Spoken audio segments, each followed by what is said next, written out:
It's the factor that most doctors don't discuss, yet studies have shown that poor sleep can knock your blood sugar off track by as much as 23%. That's huge. So I went ahead and analyzed the latest science to understand exactly how sleep impacts blood sugar, and more importantly, what you can do about it. In this video, I'm breaking down the most powerful ways to dramatically improve your sleep and blood sugar control. If you want to see more videos like this, click the subscribe button and turn notifications on. Okay, let's dive into the sleep-blood sugar connection.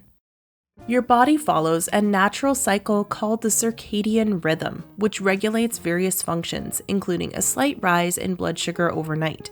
This mild increase is completely normal and nothing to worry about, but when you don't get enough quality sleep, this rhythm gets disrupted. Even one night of poor sleep can trigger a stress response in your body, throwing off blood sugar control. Your liver starts pumping out extra glucose into your bloodstream, while your cells become less responsive to insulin. The result? High blood sugar that is harder to control. And I'm not just talking about feeling tired the next day. A 2015 study found that after just 4 nights of broken sleep, healthy young adults showed a 23% decrease in insulin's ability to regulate blood sugar, essentially putting them in a pre-diabetic state. And that was in people without high blood sugar. For those already dealing with high blood sugar or diabetes, the effects are even more dramatic. Your body needs both quantity and quality of sleep. During the first half of sleep, your body releases growth hormone, which not only stabilizes glucose but also repairs muscles. Later, during REM sleep, your brain fine-tunes neural connections, impacting hunger hormones. Skip either stage and you're setting yourself up for blood sugar roller coaster and increased stress the next day. So let's start with common mistakes to avoid. Are you eating late at night? That's a big one. Your body's ability to handle glucose reduces in the evening. That's because melatonin, your sleep hormone, rises. Research shows that eating the exact same meal at 10 p.m. versus 6 p.m. results in significantly higher blood sugar levels in the late night group. Insulin doesn't work properly when melatonin is increasing. If you eat when melatonin is high, your pancreas secretes less insulin, leading to higher blood sugar after the meal. And of course, eating late at night also may cause indigestion or acid reflux, which is further trouble for both sleep and blood sugar regulation. The best routine is to finish your last meal at least 3 hours before bed. Now, what about late night scrolling? Many people use smartphones, tablets, computers, or watch TV right up until they go to sleep. Unfortunately, these screens emit blue light that tricks your brain into thinking it's daytime, suppressing melatonin release. As a result, screen exposure at night increases the time it takes to fall asleep and reduces sleep depth. Research has shown that using screens in the hour before bed is linked to less REM sleep and more frequent wake-ups during the night. In practical terms, this can leave you feeling not well rested the next day. For blood sugar, the danger is that shorter, fragmented sleep caused by late-night screen use can contribute to insulin resistance and make blood sugar harder to control. We'll discuss key nutrients that actually increase melatonin production later, but for now, just know that the earlier you can turn off your device, the better. And let's be honest, does scrolling social media or work emails actually make you feel relaxed? Nope. This content generally provokes anger, stress, or mental stimulation, right when you should be winding down. Ideally, turn off electronics at least an hour before bedtime. Consider making the bedroom a screen-free zone at night to avoid temptation.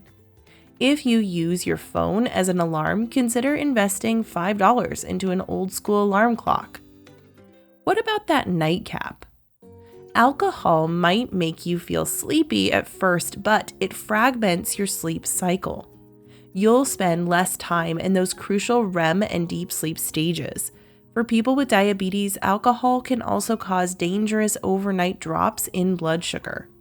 If you do drink, limit it to 1 to 2 drinks and finish several hours before bed.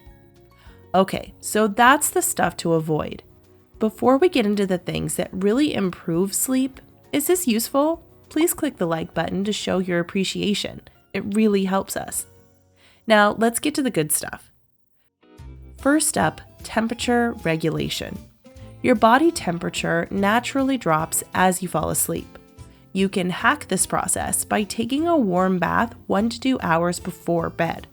The subsequent cool down mimics the natural drop in body temperature, signaling to your brain that it's time for sleep.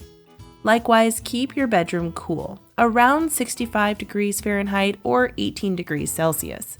Research found that sleeping in a 66 degree Fahrenheit room increased time in slow wave sleep by 14% compared to a 75 degree Fahrenheit room. That's a huge difference just from adjusting your thermostat.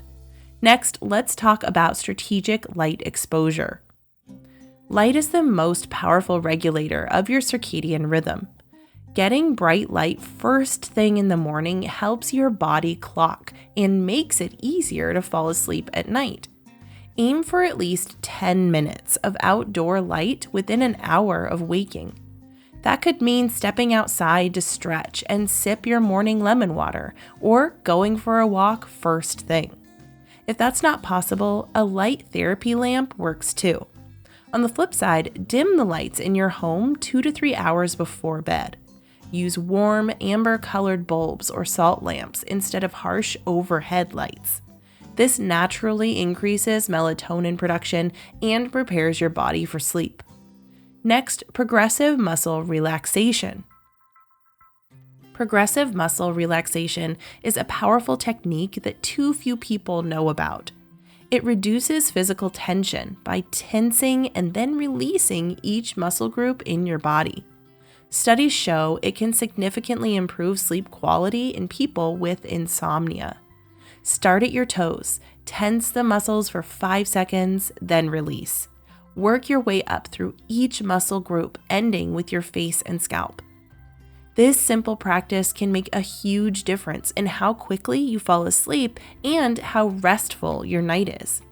And of course, what you eat plays a huge role in both sleep quality and blood sugar control. So let's look at some key nutrients to focus on. Magnesium is crucial for both sleep and glucose metabolism. It activates GABA, a neurotransmitter that promotes relaxation and helps you fall asleep. Low magnesium levels are linked to both insomnia and insulin resistance, as well as leg cramps and issues like restless leg syndrome. Good sources include leafy greens, nuts, seeds, and whole grains. For an extra boost, try taking 200 to 400 milligrams of magnesium glycinate before bed.